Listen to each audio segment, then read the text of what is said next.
Something unexpected happened at Paris Fashion Week 2026, and it didn't came from the clothes, it came from a pair of earrings.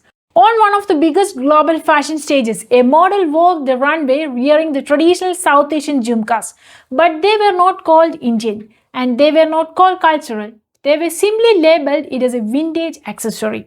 And that one small description has sparked a global conversation because the question is no longer about fashion, it's about identity. The show by Ralph Lauren was meant to highlight the timeless elegance, structured silhouette, and classic design language. But instead of the codes or tailoring, what caught everyone's attention was something much deeper. Those bell-shaped earrings known across India as jhumkas. For millions, jhumkas are not just accessories. They are memories, traditions, weddings, festivals, and generations of cultural identity. And suddenly, on a Paris runway, they became vintage. That's where the internet reacted. People across India and global South Asian communities started asking, how does something so culturally significant lose its identity on global stage? Is that just inspiration or is it erasure? Because this is not the first time fashion has borrowed from the cultures without acknowledgement. But in today's world, where conversations around identity and representation are louder than ever, silence also speaks. To understand why this matters, you have to understand what jhumkas represent. These earrings have existed for centuries, deeply rooted in Indian craftsmanship, seen in temple art, classical dance forms, and traditional attire across the region.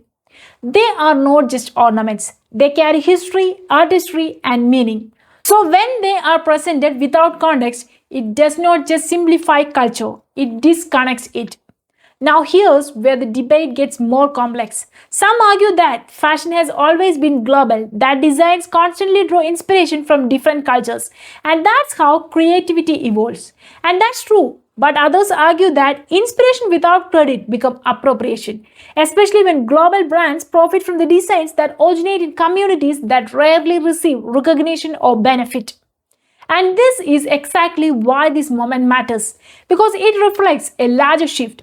Audiences today are more aware, more vocal, and less willing to let cultural elements to be rebranded without acknowledgement. It's not about restricting creativity. It's about respecting the origins. It's about giving credit where it's due. So the next time you see something on a global stage, ask yourself, is this just a fashion? Or is there a story behind it that deserves to be told? Because sometimes the smallest detail on a runway can start the biggest conversation. If you want more breakdowns like this, please subscribe.